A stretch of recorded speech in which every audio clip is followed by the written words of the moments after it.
What up, though? This your brother Mike X. My killers got them suits on like followers of Farrakhan. And welcome to the 17 Winners Podcast, the realest podcast in the game. I'm the jig in my city, yeah. I'm not saying they not good, nah. I'm just saying I'm the realest. Facts. This episode of 17 Winners Podcast is brought to you by Consumers Credit Union. Consumers Credit Union locations are all around the community and all about helping the community too.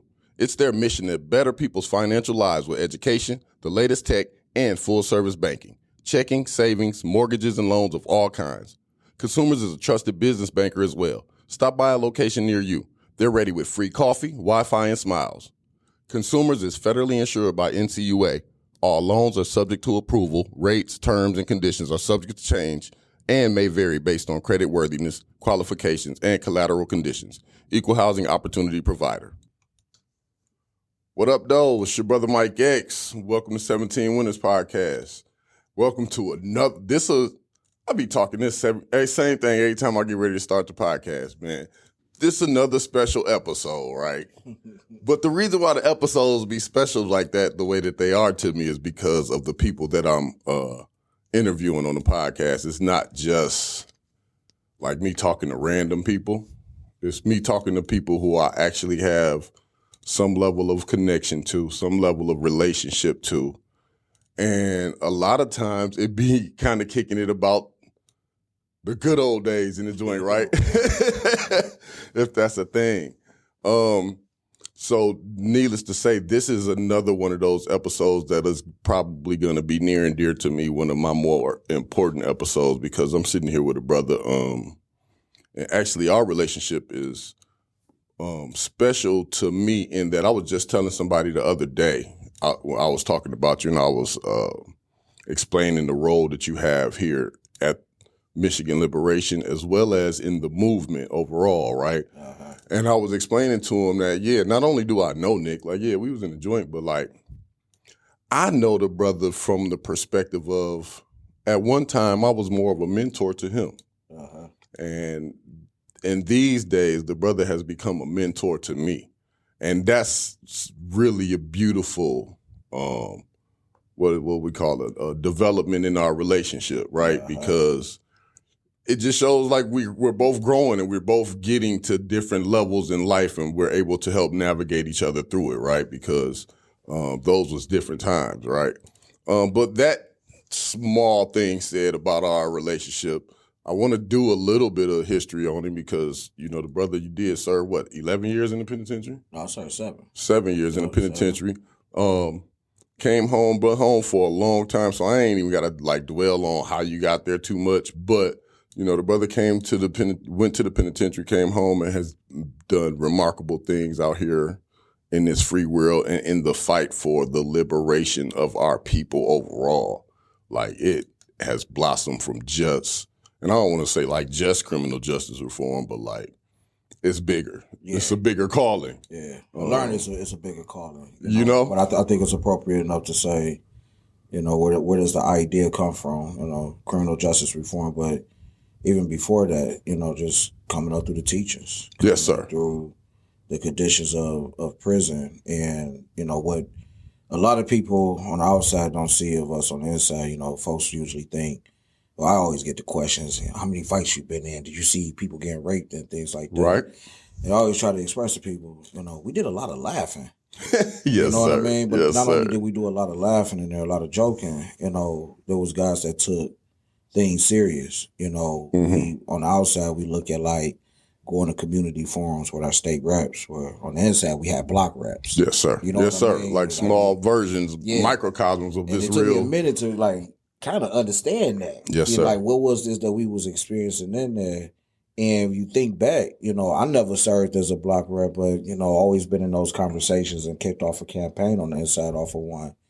But that's where this ideal of change, you know, starts to generate from. So it's like, we've been around it. You get on the outside, we can actually put context to it. So I think it's appropriate to say criminal justice. That's crazy. How you see how that intro, I ain't even get to intro him. Like, he just went off into a real deep topic. Like, damn, you got me ready to go ahead and step into the whole conversation. But all right, now that y'all got to hear that, right?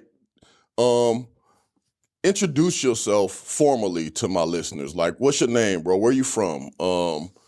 Like, Yeah. what do you do? All the good stuff. All the good stuff. First and foremost, what up, though? What up, though? The actual greetings of Detroit. You feel me? All around, y'all just say what up, though, and get some love back.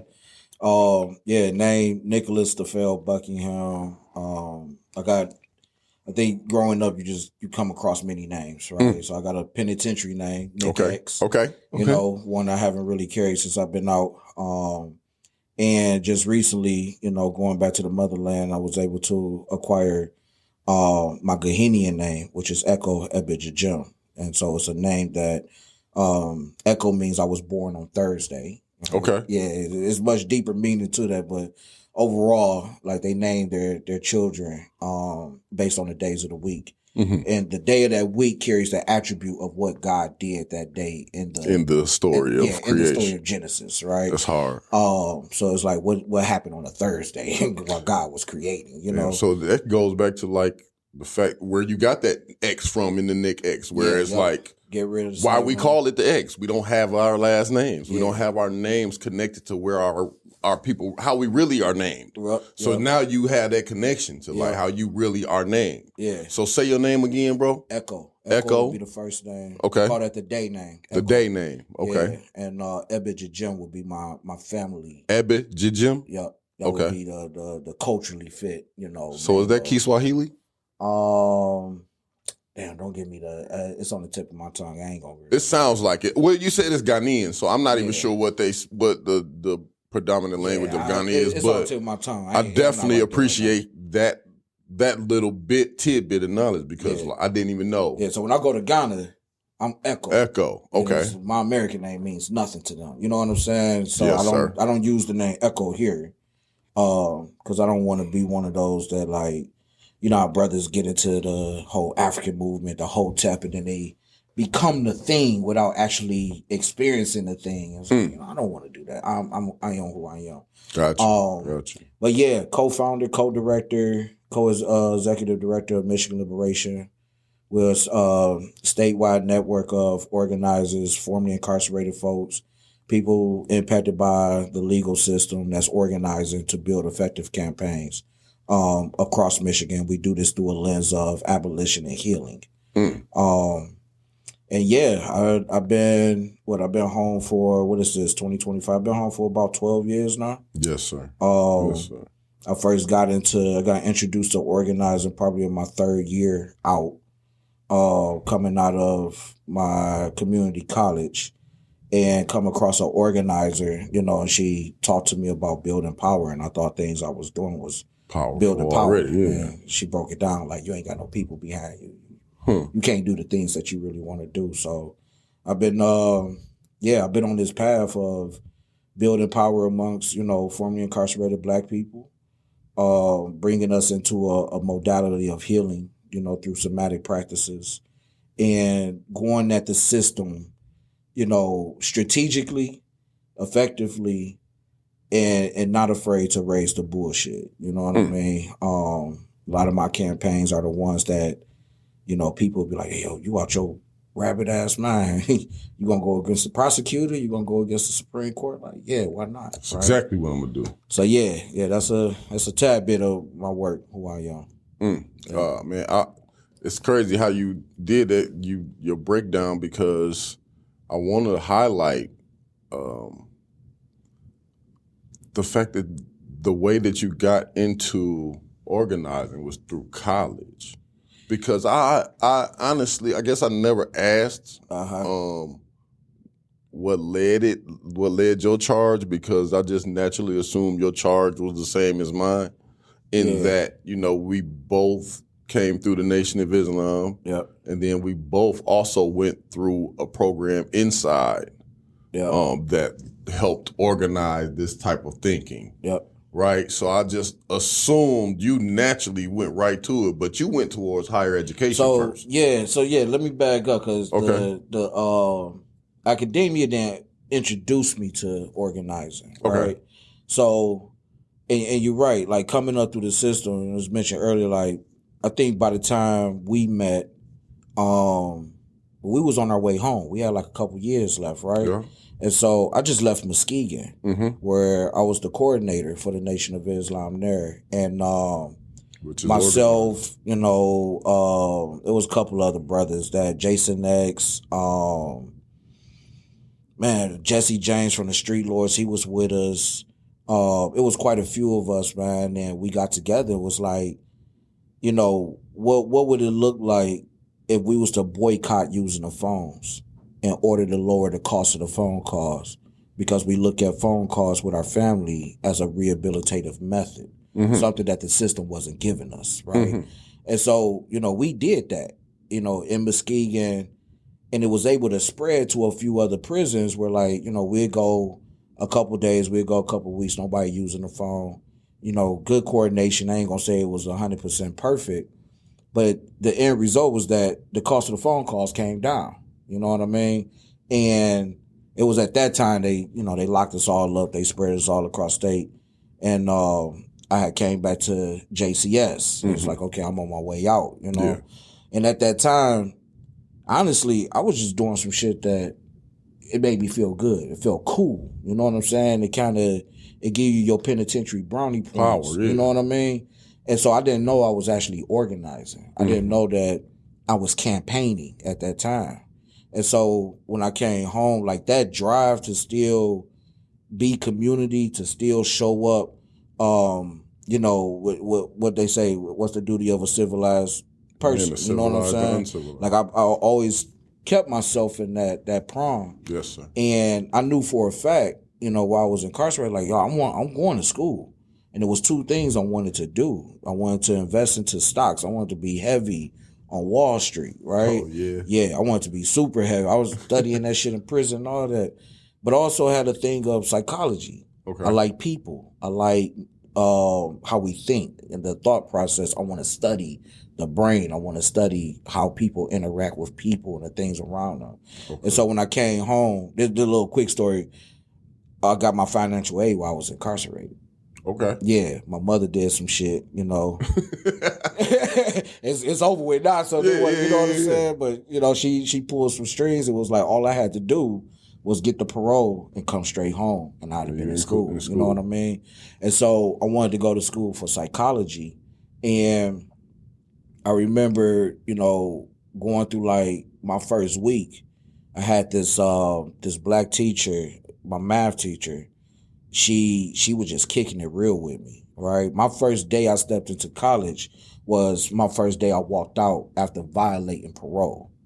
Okay. I came home and I violated my parole within 90 days. Oh, for real? Yeah, trying to move a bag, all of that, right? I was working at Family Dollar and they fired me because of the felony. We're going to talk about that a little bit get more. there. Yeah, that's a deeper, but for sure. Going into school, I wanted to do psychology, and a professor kicked it with me and was like, yo, this is a bad move because you would never get licensed in the state of Michigan with that felony conviction on your record. So I was like, damn, you know. So she introduced me to social work, and she's like, you know, you seem like the type that's willing to jump in a hole with somebody, even if you both don't have a way out. And I was like, damn, you know, that fits it. You know, that fits the characteristics. So I got into social work, and, you know, I think like any fresh person going into social work, you want to figure out how do you give so much of yourself back to the community, whether if you've been through something or not, you know what I mean? And so I started a youth program, and with that, I started to do a lot of public speaking, motivational speaking. Okay. And that's when I got introduced to the organizer. And she was at one of those speakings, and she asked me the question, like, you know, based on what it is that I was doing in that moment, just running a youth group and speaking to folks, like, do you build power? And so, you know, I'm like, hell, if I can just reach one person out of, you know, 100, I feel like I'm doing something powerful. She's just like, that ain't good enough. You know, she worked me through a form of agitation around it and come to the realization, like, I want to step away from being just an activist, and I actually want to organize around key issues in my community. Not just about myself, but my community as well, right? And how to build people power and money power to get the things that we want. So that's where you know, I ain't gonna say school didn't have a huge part. You know, social work, being in those classrooms on those campuses has really exposed me and opened up the doors but it's the knowledge and the skill set of organizing that has helped me to maintain those doors, from not closing. So, yes, sir. Yes, sir. Man, I appreciate that road we just went down. I ain't even asked you the key question that I always ask. What's your prison number? You remember your prison number? Yeah, 501-075. 50-10-75. Yeah, you remember, huh? No question. That, man, listen, I had one person I interviewed, and they was like, they forgot their number. Hold on, I might still have my prison ID on. You a lie. Man. You ain't got your prison ID. I just locked myself out this office the other day, and I had to use it to Bro, get in. let me see that. I got 2 of them, man. Dog. But yeah, I still got my prison Man, ID, and I this brother carry got it. his prison ID. I carry it everywhere I go. 501075. Yeah. I don't know if my camera can see it from here, right? But And that's the first one, because they give you another one when you violate parole. That's You know what I'm hard. saying? But yeah, That's I carry my card, and people like, yo, you gotta let that shit go. I don't think it's a such thing as let that shit go. Letting it go. You know what I'm saying? I just had a conversation yesterday, and I guess it wasn't a conversation as much as it was a trolling session on social media, right? Between me and a guy from my way, because he said something about, damn, you've been out the penitentiary X amount of years. Like, let it go. Right. And he made another comment that was similar to that, like agitating that. And I was like, damn, like, you don't understand how traumatic that could be for some people? Right. Or you don't understand that maybe that affected me in such a way that I can't let that go? Right. Or maybe the fact that I got some people that's in the penitentiary still doing life Yeah. that call me regularly, Right. I can't let go? Right. Or you ain't thought that far into it because you don't maintain that level of integrity with the people that you say you love that went in. Right. They went in and it's out of sight, out of mind. So I say that to say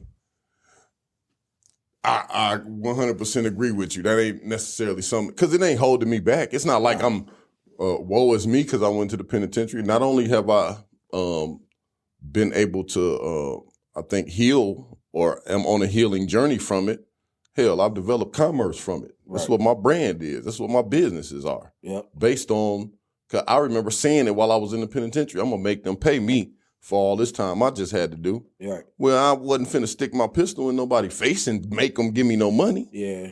Right, But I'm going to get paid off of the pain that I went through, Yep. off of what I suffered, and I put myself there to the extent that I committed a crime. Yeah. But like, I still suffered some stuff that was undue to me, right? Yep. And somebody got to pay me for it. Right. So I'm going to make the world around me pay Yeah. me for it in a way that's going to be also productive in my community, in my world. My book Yeah. is about helping people get home and make their transition safely. Your life is dedicated to helping to liberate those. So with that being said, what's the best thing about life right now? And what's the best thing about life? Shit, life. I think right now, damn, that's a very blanketed question. Right? Yeah, I think right now, man, what's the best thing about life is having the ability to be. You know what I mean? Where you can you be you. It's nothing more, nothing extra, nothing less. And I could just be with the work, with my kids, my family. I'm not trying to be other than what I'm not. I'm not being the thug, the gangster, none of that. I'm not being the convicted felon. I'm not crying, none of that shit. I get to be. I get to just, maneuver the way that I want to maneuver in this world. Along with that, I think I accomplished a shit ton. I've been home since 2012, and I got three degrees. I got a master's from one of the most prestigious schools of social work in the country. I travel like it ain't nothing. Just like it ain't nothing. You know what I'm saying? My Delta Sky miles through the roof. You know what I mean? I don't have to pounce on people for respect. You know what I mean?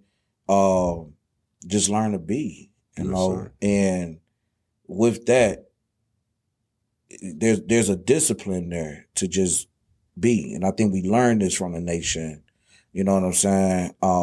Like, who are you? You know, the original and all of that. It taught us that, you don't have to be nothing more than The what it is universe that will pay are. you for being yourself. That's it. You know what I'm saying? We know the intricate teachings of that. You know what I'm saying? Yeah.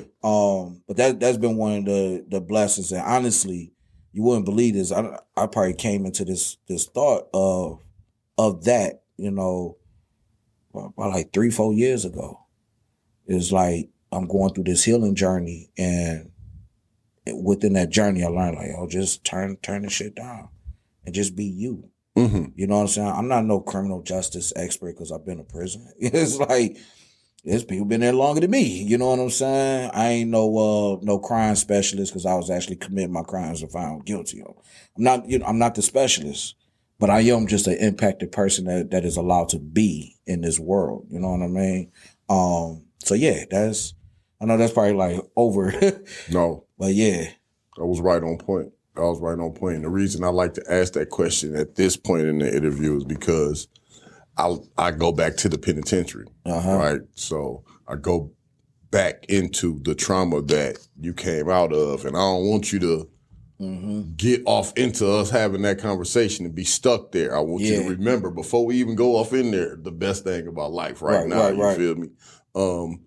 That also connected to the work that you do, right? You say you do, we know you do community work and you organize around things that affect the community around you. So I also like to talk about like how you got to the penitentiary in the first place. I don't need to know about nobody's like cases or crime lifestyle or nothing like that. But like, because I don't believe that we just wake up and just decide that we criminals, right? Right. What happens is we go through things, we experience life, we recognize things, and we develop these core beliefs that make us think that certain things make more sense, or we only have certain options, right? Right. So like, talk a little bit about where it started for you. How did you get to the penitentiary? Was you a bad kid, good kid? What type of guy was you? Let my mama tell her I was bad as shit. You know what I'm saying?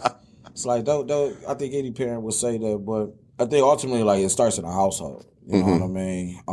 And, I didn't come from, like, the greatest of family backgrounds, but I had a good mother. And my mother had some good shit going on. You know what I'm saying? She was, my mother was an air traffic controller, one of the first, black women to even attain a position like that through the government. I think she got her position back in, like, the 80s. Straight up. Yeah, had us, had our kids in the suburbs for the most part. My father, the first day I met my father was the last time I seen him. Right? So I met him somewhere around the age of like 12, 13. And then that was it. Like I ain't see him again. We spent some time. And I say that because I think a lot of times we look at fatherless households. It's like, okay, the mom is taking care of so much, and the kid ain't really thinking. But you think about your actions. It's like, okay, what leads to this? It's okay, maybe the father was absent, maybe a different form of discipline. Community definitely played a part. Although moms had shit going on for, I think, the community influence. One, where at in the community, and then two, who are the influencers around you within that community, going to school and all of that. I would say probably as early as the 3rd or 4th grade, I became part of the school to prison pipeline. And again, my mother would say I was bad as hell. But, I think it's actions that happens within school children to automatically deem them as a problem to society. For sure. And so you're treated different. The first time you kind of mess up in school, you're looked at as like, oh, you the little troublemaking black boy. You know what I mean? And so like that reputation kind of follows you a little bit. For sure. First time I got in trouble, it was on some bullshit, but I was chasing a young girl around the school with a drill, a power drill. She had a hammer. And we was flirting with each other. We just thought, let's play around. I'm not about to really drill her with some shit. Yeah. But I was also doing something I ain't had no business doing, which was running around the school with a drill. And you know, for the school, that was like criminal. You know what I mean? It's like, wait a minute, is she not feeling like, come on, now we kids. I was just about to say a third grader though. Criminal. Yeah. So you know, fast forward, you know, middle school, hella trouble, lots of fights. I got put out after a friend of mine, man, we was horse playing around with one of these little bouncy balls. We was coming out of band class. I actually played the clarinet. We was coming out of band class, and he made a move, and like somehow it ended up on my back. And when I stood up, it toppled him over into the corner of a wall. And so it, you know, head bust open. He had a concussion. He passed out for like a day or two. His parents was really upset and wanted to press charges against me. And I was lost because I'm like, dog, we're actually friends. You know, it's like this was a mistake. We were just horse playing. You know what I mean? So they kicked me out to school for that. Had to relocate, all of that. By the time I got in high school, I got kicked out my 9th grade year, sent to alternative school. That shit was set up like a little prison. It was one hallway, all the bad students. You get all the security guards that's fucking the bad students, right? And a principal that's just like, I've just got y'all because it's a paycheck. You know what I mean? And yeah, from there, I caught my first case when I was 16, fighting with the police. And one of the judgments that came out of that was that I had to literally uproot and relocate myself to Lansing, where my brother was at. So that's how I ended up in Lansing or whatever. So Gotcha. I'm in Lansing, 16, 17. I'm at Everett. And I remember being at Everett, man, it was a different experience, you know. I ain't really been outside of Detroit like that. I get out there and it's like, wait, it's all these white people and these mixed people. It's like, okay, this is weird. And it was like this love and hate for Detroit motherfuckers. So it was like either people in the school hated me because I was from Detroit or love me. Motherfuckers loved me. You know what I'm saying? The principal and the teacher, like, they hated me. And they used to call me the Detroit student. I hated that shit. So when I got into my 12th grade year, I dropped out. I could have graduated and everything, right? But also during that time, I got introduced to this hustle where we were counterfeiting payroll checks, right? Had a whole little setup for it. And we'd get people to go cash these payroll checks at Myers, the local liquor stores, all of that. And you're looking at, you know, a couple $1,000s each time we're doing this. So here it is. I'm 17 years old. You know, I've been displaced from my family out of Detroit. I was already a problem child. I'm with my brother, you know, who also is going to look at me as a problem child. And I'm making all of this money. You know what I mean? It's like, I don't need school no more. I'm good. And so, I don't need school no more. I'm good. You know what I'm saying? I was Gucci. And we was doing the payroll stuff, all these bank licks from like the age of from 17 probably to about like 19. And had this idea one day. You know, I caught 2 cases off of that, uttering and publishing. You know, what put me on probation, whatever. It ain't gonna stop the cash flow. But we had this idea one day that we wanted to counterfeit money orders, right? And so went down the whole process. We ordered some money orders. It was not what we thought. I even got a job at a gas station on the south side on Cedar and Miller. It used to be a gas station right there across from Tony's Party Store. And I got the job just so that I can get their money order paper, right? Their paper wasn't no good either. So it was like, we need Western Union. The only way we knew how to get it was like, yo, let's go take this shit from somewhere. You know what I'm saying? And I had this stupid ass reputation, like, yo, stick up kids. You know, like we stick up boys. Hold on, how you just get a reputation, man? Because as a stick up kid, fucking around on. You had to stick people up. Yeah, and that was a thing, right? So in Lansing on the south side, man, we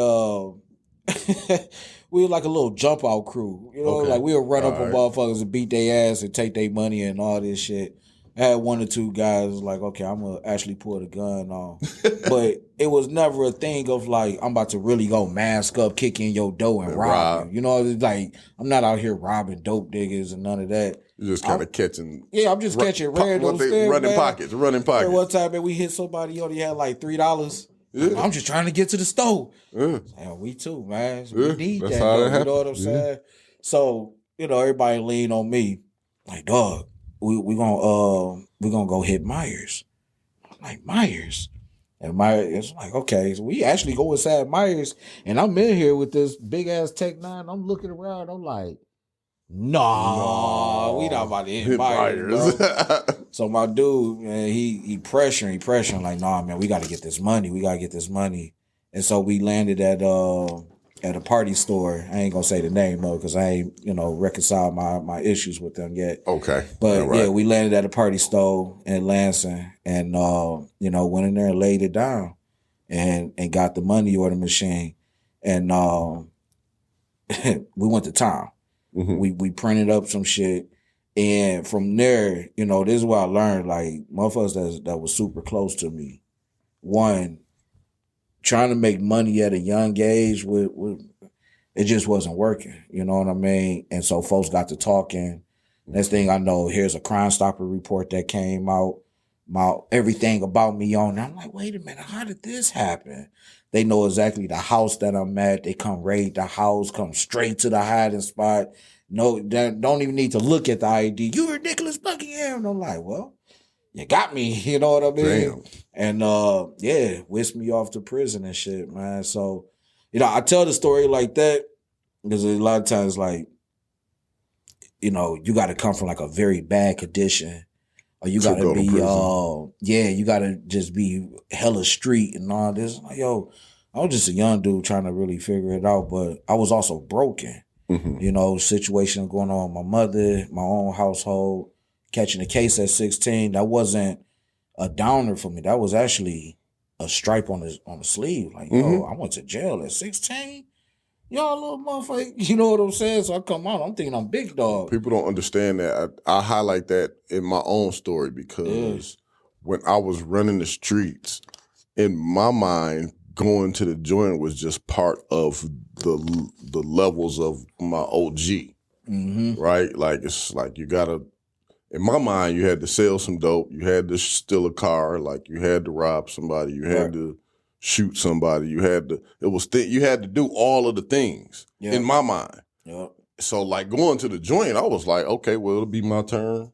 And I wasn't really tripping. So I definitely identify with you on that. I mean, even down to like, I was tripping when I first caught my case, man. It was up under the feds and they was offering 12 because they wanted that money order machine off the street. They said it was like $1 million value on it. And so, but I also had y'all had the damn machine. Yeah, we had the whole machine. You know what I'm saying? But also, the state picked it up because I was on probation. So once the shit happened, the feds got the machine, and then they came back and was like, "Yo, we're scrapping this. Like, state can y'all can pick it up." This. And so the state came back. They like, they were still looking at the 12. My lawyer was fighting for 9. You know what I'm saying? He came back and said 7. Like, wait a minute. I'm Gucci. You know what I'm saying? So, of course, like, at that time, that mindset, that was a stripe on the sleeve. Yeah. Like, shit. 7 years. Young nigga, I got a good reputation. Go for life. I got a good reputation in Detroit. I'm in the street. I'm about to go away for, 7 gonna hurt, but I'll be back. So, it was like, at that time, I looked at it as like a stripe on the sleeve. But once you get into that system, and you realize, wait a minute, somebody lied to me. This ain't none of this ain't it. This ain't no real. What's happening? And it's not. It's state violence. It's not violence amongst us. It was the state violence that made me realize, like, wait a minute, this ain't no stripe on the sleeve. This disgusting. Men coming in there telling me to strip, spread my butt cheeks. Cough, stick my finger down my thing. Man, fuck you. You know what I'm saying? I got to ask to go use the bathroom. I can't eat when I want to eat. My money coming up missing. You reading my mail. This is state violence. You know what I'm saying? This ain't what, the whole rehabilitative thing. We're gonna It's put you supposed through to this, be. right? Yeah. You know what I'm saying? So that's when the awakening comes in. But yeah, my path I never to- thought about it like that though. Violence. That's exactly what it feels like, a yeah, violent experience. yeah, you gonna fix me. I know I'm violent. You know what I'm saying? And the ideal of penitentiary is to rehabilitate the criminalistic mindset, right? And we just have this idea, regular people have never been to prison, that prison is full of violent motherfuckers. No, it's not. No, it's not. It's You know what I'm actually saying? more Yeah, it's only regular like people. 5% of the folks in there, is like what a fraction of that is doing life, but about 5% is the folks that's in there for a violent thing. So you look at the rest of it, but you're receiving more violence from the state. The way we slept, the way we ate, the way we worked out, the way that they talked to us. And what I'm supposed to do with that? I'm supposed to just like take it in and be like, oh, because I committed a crime and I know I'm going home, that this is acceptable, this type of culture. All y'all doing is, you heard this probably many times, only thing you're doing is creating a better criminal. Right. That's it. You just creating a whole. Now I know how to get down on the state. You know what I'm saying? Because I'm replicating state violence into my own, bullshit violence. Yes, sir. So that's the path to prison, man. I think ultimately, if my mother would have had the knowledge she has now, she could have caught what was wrong with me in my early childhood in the school. She knew I needed the support. I needed the help. I needed the mentor. I mean, part of you said it though. Like the one time you saw your pops was the last time you saw him. Yeah. So I mean, hell yeah, she knew what you needed. Yeah. Yep. Yeah. Just, I think in large part, I know for myself that is why why I strive to be the father that I do.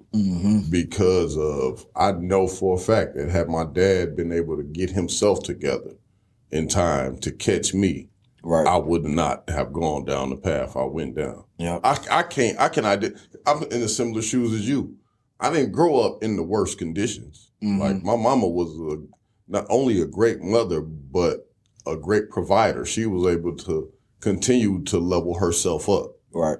And continue to make her life better for herself and her kids. I, though, was able, and probably my sister up under me, she only 2 years under me, we were able to see so much of what was left wide open because my mom wasn't able to be both mom and dad for us. Right. My dad not being able to get himself right and be that other barrier for us. I'm sure that's how I got in the streets. Right. I grew up, trying to be a man, trying to find what manhood was up. By 12, 13, the other niggas in the hood can fight, and I can't. Right. Right. Everybody else know that they tough. I don't. Yeah. I'm trying to figure it out. I just me and my mom and my sister. Like, I'm trying to figure this out. Right. You feel me? So, yeah, that. So we talk about how you got to prison. What was prison like? Like, what was your time? How? I mean, 7 years is a long time, right? I read in some book years ago that the human body goes through a transformation every 7 years. Every cell in your body rejuvenates into a new cell. Yep. Every 7 years. So you literally went through a whole transformation. Yeah. Yep. No, that's real. Like a whole. I look at the time I did. It was in sections. You know what I mean? I think when overall, like the whole prison experience it's fucked up. Right. You know what I mean? I be trying to trick myself into thinking like, oh, it was a life-changing moment for me to be the best. And it's like, actually it wasn't. So just be real. Stop tricking myself and tricking other people. The whole experience itself is fucked up. I think in my first quarter of being there, I was on asshole shit. I wanted to break in lockers. I was making the keys. I was doing the spud juice. I don't know if you ever heard this story. I was at JCS once before. Yeah, before we bumped into each other. What's my man's name? Bang. Remember Bang? Yeah, the peace, homie. Bang, Rest in peace, Bang.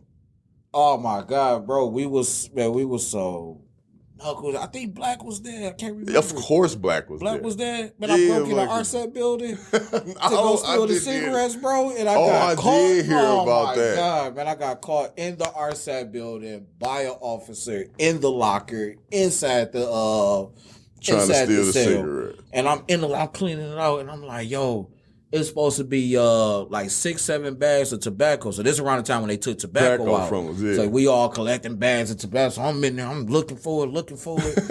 It's nothing. So I'm like, all right, I'm about to walk out like I'm just one of the RSAT. And the officer looks, like, come here, man. What you doing in here? And I'm like, I don't know. You know what I'm saying? What lie can I come up with, man? We had another homie from last year. He was up in there, and I said I had to use his name, but I feel bad because they can't get in trouble, and they got the quote unquote like the snitch program. You know what I'm saying? And I think they had came back from one of their programs, and the dude went inside his cell and seen his locker was all stripped out, and it came out, somebody broke in my shit. Two together. It's like that's why his ass is over. You know what I'm saying? But yeah, man, my first few years, man, straight knucklehead, wanted to just do everything penitentiary because it was cool. You know what I'm saying? Wanted to gang bang, wanted to have the dope on the yard, all the cool shit of being penitentiary. And there was some moments I could have got killed. Yeah. You know, when I was at JCS that first time, the Morris was on my head. They was gonna hit me on the yard. I didn't even see it coming. One of the homeboys from Lansing, he pointed it out. I was like, you see all them with coats on? They about to hit you, bro. And if it wasn't for the muftee being from Lansing, you get what I'm saying? I ain't even know him. And he just asked me a question like, bro, where you from? And usually I'm like, Detroit. But this time I said Lansing. And he was just like, who your people? And I told him who my people was. He was like, man, fuck out of here. That's my cousin. And I'm like, what's up? He walked me around the yard and he told me, like, man, the stupid shit you in here doing, you gonna die. Smoked. Yeah, you gonna die. I got in a fight with a Atlantic.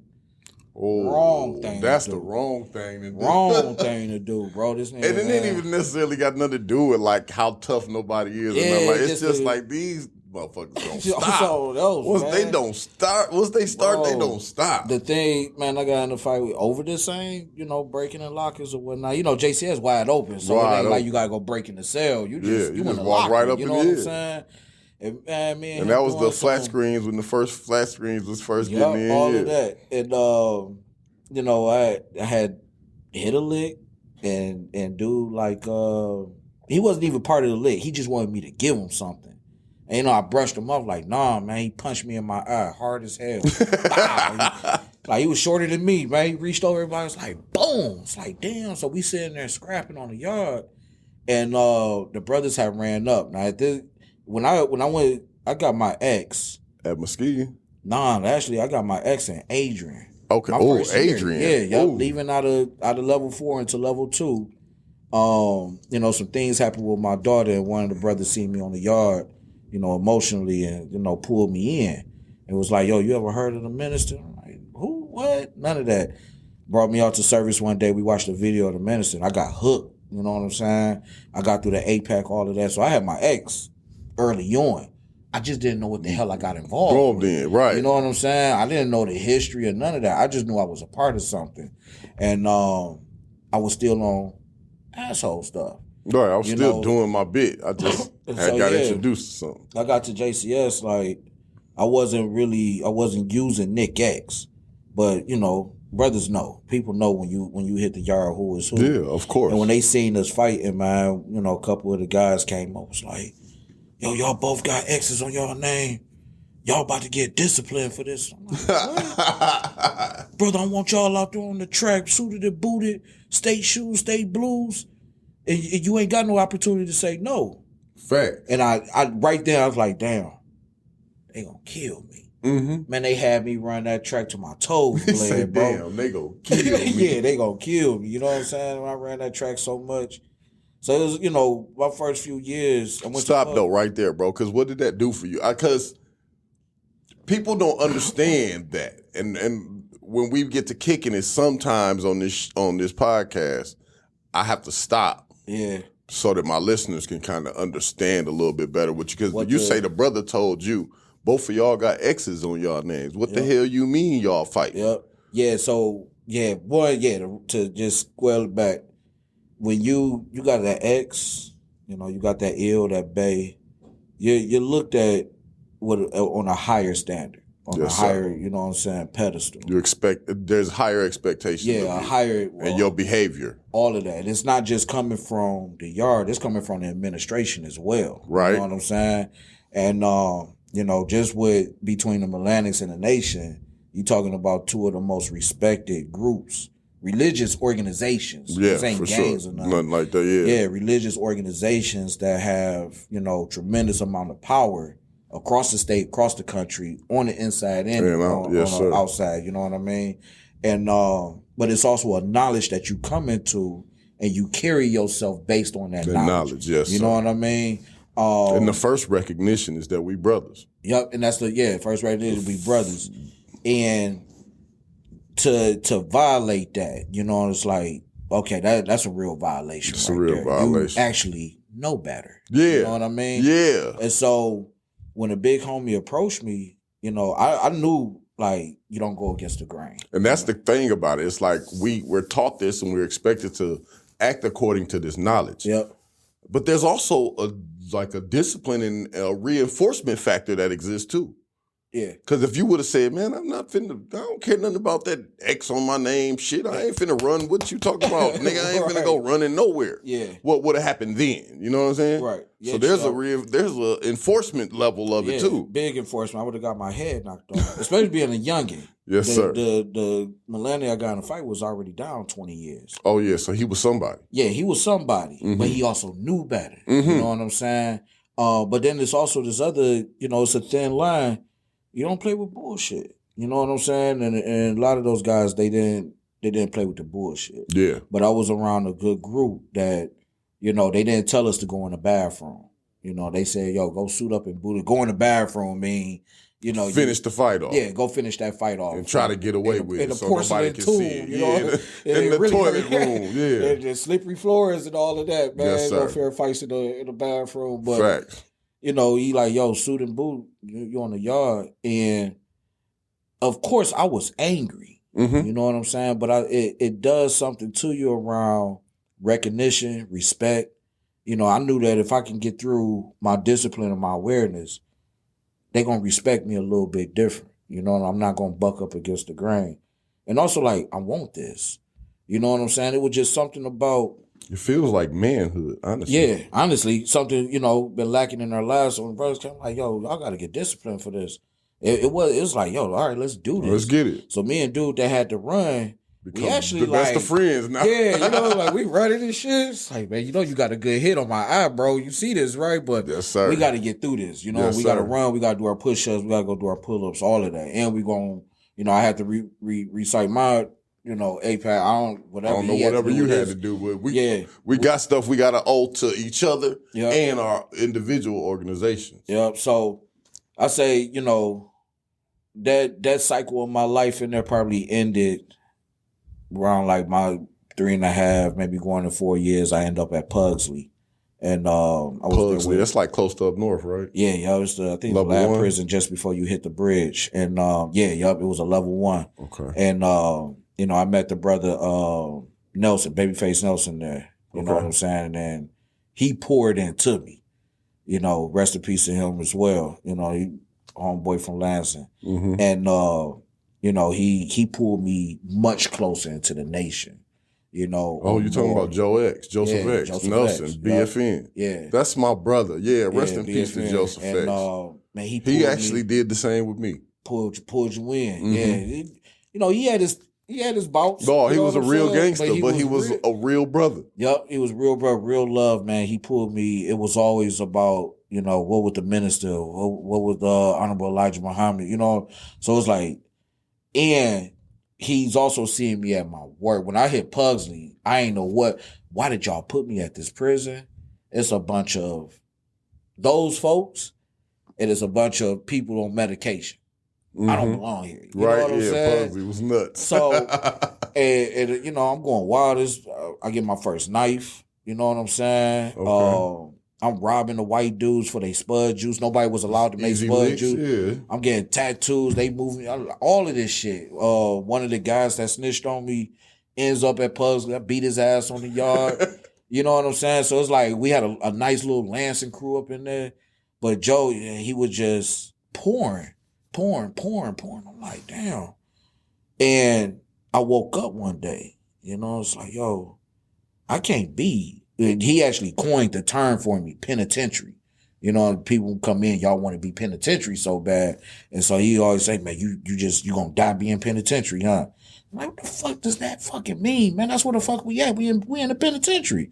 But it's a culture. It's a culture. You know it's what a I'm saying? life. It's a way of life. Yeah, it's a way of life. It's a culture that I don't know who the hell built it, but it sucks us in, black people specifically. Because you see the Mexicans can come together, the white folks, but us brothers, we like, nah, man, with the most of the folks that I'm hitting licks on, black, you know, some white folks and shit like that.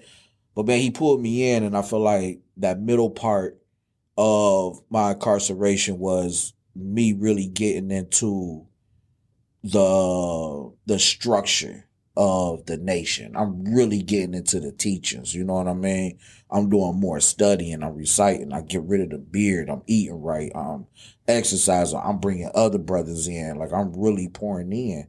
And so, you know, I think that was a huge highlight, because after I leave Pugsley and go to Muskegon, this is when I find an opportunity that I can actually give back. You know, I'm helping out with the administrative. Muskegon was like black as hell. I heard that. I never did any black. time in Muskegon, but Yeah, of course I got family from Muskegon and Black Muskegon as Heights. hell, bro. It's a black city. It's had one a of the few black cities in Michigan. there. You know what I'm saying? All that. But yeah, so you get to Muskegon, I do a store drive for the Women's Battle Shelter of Muskegon. You know, this is just me coming into the nation. I'm not even a coordinator yet. You know what I'm saying? We do a little Christmas program. They didn't have no Christmas program there for the fathers and the children. So we helped to, you know, usher in the Toys for Tots, and there was one other one that came in and partnered with us. We did that. We did the campaign against the phone. So when I'm here, I'm like, It's happening. yeah, it's happening, right? I'm moving like how the teachers say you should move. And I'm getting like this mad respect. You know, I get pushed into the nation, into the coordinator position. One of the brothers, I think he was just ready to step down. He didn't even ride out. Roby X, you know, Roby X is my dude, man. Probably the reason why I got a hernia. Just the workouts was tremendous. But Roby X kept pushing me, man.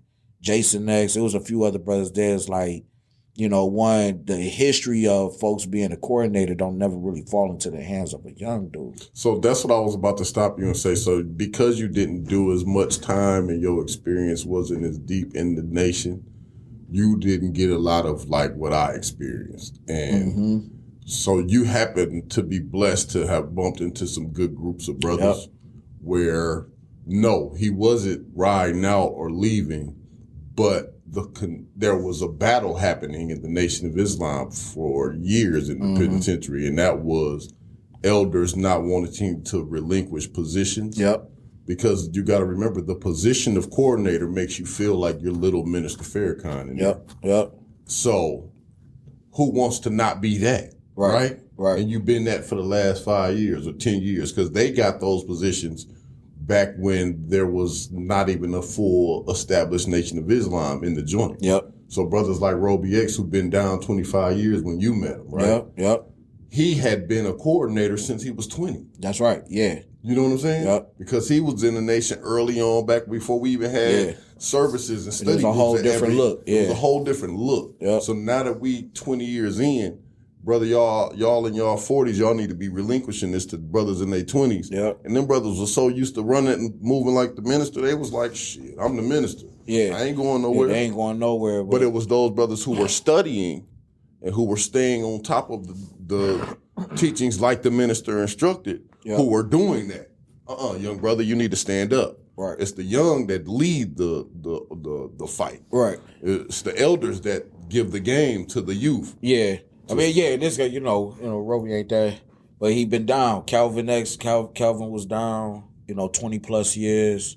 All these guys that was behind me they been down. Older, you know what brother. I'm saying?